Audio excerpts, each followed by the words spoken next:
The dream. Lucy Morgan was an artist. Had spent a week painting in a small country town and decided that the next day she would move on. She would go to a village called Kingston. But that night, Lucy Morgan had a strange dream. That she was walking up a dark carved staircase and entered a bedroom. It was an ordinary room except for two things. The carpet had squares and they looked like trapdoors. And each of the windows was fastened shut with big nails that stuck up out of the wood. In her dream, she went to sleep in her dream. During the night, a woman with a pale face and black eyes and long black hair came into the room. She leaned over the bed and whispered, "This is an evil place. Flee while you can." When the woman touched her arm to hurry her along, Lucy Morgan awakened from her dream with a shriek. She lay awake the rest of the night, trembling. In the morning, she told her landlady that she had decided not to go to Kingston after all.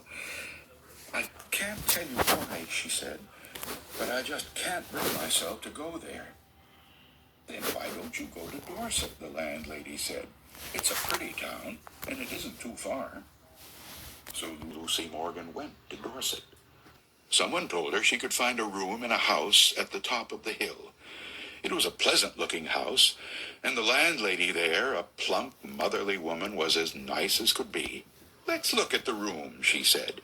I'll think you'll like it. They walked up a dark, carved staircase, like the one in Lucy's dream.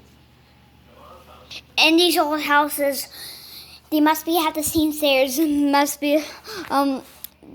That's why Lucy Morgan said. He opened. But then, when the landlady opened the door, something weird happened.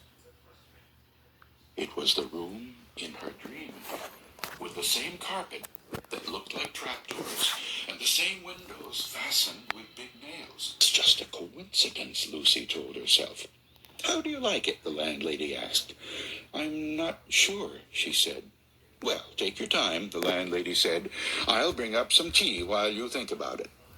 Lucy sat on the bed, staring at the trapdoors and the big nails.